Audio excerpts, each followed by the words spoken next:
Hola hermanos, vamos a compartir el devocional como cada jueves. Estamos en el libro de Esdras, capítulo 8, versículos 24 al 36, ya terminando el capítulo. Y cronológicamente estamos en el año 458 antes de Cristo. El templo ya había sido reconstruido y va a comenzar entonces el servicio del templo. Y es un poco lo que va a hablar este texto, de esa parte de la historia. Oramos. Gracias, Señor, te damos por tu palabra. Gracias que por ella podemos conocerte más. Por ella tú hablas también a nuestros corazones y nos enseña a buscarte de la manera correcta, a conocer tu voluntad para saber esperar en ella y no apartarnos de ella. Cada día necesitamos esa verdad, ser alimentados por ti, en el nombre de Jesús. Amén. El, Hay un texto que a mí me llamó mucho la atención en este devocional y está en el versículo 31. Dice, y partimos del río Ahava el 12 del mes primero para ir a Jerusalén. Y la mano de nuestro Dios estaba sobre nosotros y nos libró de mano del enemigo y del acechador en el camino. Y llegamos a Jerusalén y reposamos allí 3 días. Y vemos entonces el cuidado del Señor sobre su pueblo. Pero este texto en particular, hay otros donde habla de toda la gente que volvió, de las familias que volvieron, pero aquí va a hacer un poco más de énfasis en las cosas, más que en las personas. Y vemos entonces cómo el Señor en su providencia cuida a su pueblo para que nunca nada le falte. Y es interesante porque el rey, habiéndole ofrecido protección a la caravana que volvía con todos estos bienes, y estamos hablando de cosas de muchísimo valor, cuando dice en el versículo 26, pesé pues en manos de ellos 650 talentos de plata y utensilios de plata por 100 talentos, etcétera, 100 talentos de oro, y podríamos fácilmente hablar de un valor de 20 millones de dólares. De ese nivel de riqueza estamos hablando.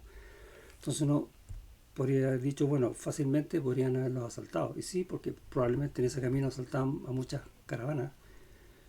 Pero vemos la mano de Dios cuidando todo y vemos cómo se pesa a la salida y cómo luego, al final del texto, se pesa a la llegada a Jerusalén y no faltó absolutamente nada. Y decimos, cuán grande es Dios, cómo cuida a su pueblo. Y esa es una verdad bíblica.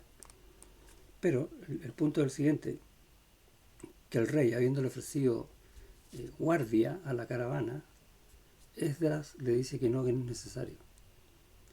Porque la fe que él tiene en el Señor es acerca de esto que va a pasar, que Dios va a cuidar a su pueblo. Y uno se pregunta, ¿y a qué voy con esto? Que muchas veces nosotros vamos a hacer algo, vamos por ejemplo a viajar, o a decidir sobre un nuevo trabajo, etcétera. Y decimos, Dios va a cuidar esto, Dios va a cuidar mi trayecto, o como leemos en un salmo, mi acostarme, mi levantarme, Dios me va a cuidar mi entrada y mi salida. Y estamos tomando muy a la ligera el contexto en el cual Dios hace las cosas. Nunca tenemos que olvidar que Dios hace eso, es capaz de cuidar a su pueblo de manera que no falte un gramo de lo que Él quiere cuando estamos en su voluntad, cuando estamos cumpliendo su voluntad en sus propósitos. No olvidemos que en este texto lo que está pasando es que el pueblo de Israel retorna a Israel luego de un cautiverio. Y ese cautiverio fue por un castigo de Dios. O sea, si pensamos que siempre que Dios me va a cuidar en lo que yo le pida a Él, entonces ¿cómo explicamos que Dios destruyó al pueblo? Incluso habiendo el pueblo orado, y leemos por ejemplo Lamentaciones, Jeremías, cuando dice, Señor, nuestra oración no pasó de las nubes hacia ti, tú no escuchaste nuestra oración, como una lamentación. ¿Cómo explicamos eso? ¿Cómo explicamos que los bienes que ahora están llevando para servir en el templo, que tienen muchísima riqueza, que antes estaban en el templo, antes de Babilonia, fueron todos destruidos? Porque antes sí y ahora no. ¿Cambia la voluntad de Dios? Y la respuesta es no, la voluntad de Dios es siempre la misma. Él quiere un pueblo santo para Él, que se guíe única y exclusivamente por su voluntad. Y el texto está de alguna manera reafirmando eso. ¿Qué está pasando acá? Que el pueblo vuelve y como vemos en el versículo 35, los hijos de la cautividad, los que habían venido del cautiverio, y te das cuenta cómo repite la idea, ofrecieron holocaustos al Dios de Israel. O sea, después de prácticamente 140 años, se vuelve a hacer ofrenda en el templo. Y eso es lo que Dios está cuidando. Eso es lo que Dios está produciendo en su pueblo. Y eso es lo que viene de su mano. Y su pueblo está obedeciendo al pie de la letra lo que el Señor dice, lo que el Señor dijo. La promesa del Señor, que Él los haría volver para que nuevamente lo adoraran a Él. Y no a otros dioses como lo estaban haciendo antes. Entonces, volviendo al tiempo de hoy, cuando nosotros queremos hacer las cosas a la voluntad del Señor, no tenemos que poner nuestras decisiones y pedirle al Señor que las bendiga. Como dice, por ejemplo, la carta de Santiago, vamos ahora los que decís hoy y mañana iremos a tal ciudad y estaremos allá un año. Más adelante de decir, en lugar de lo cual deberéis decir, si el Señor quiere, viviremos y haremos esto o aquello.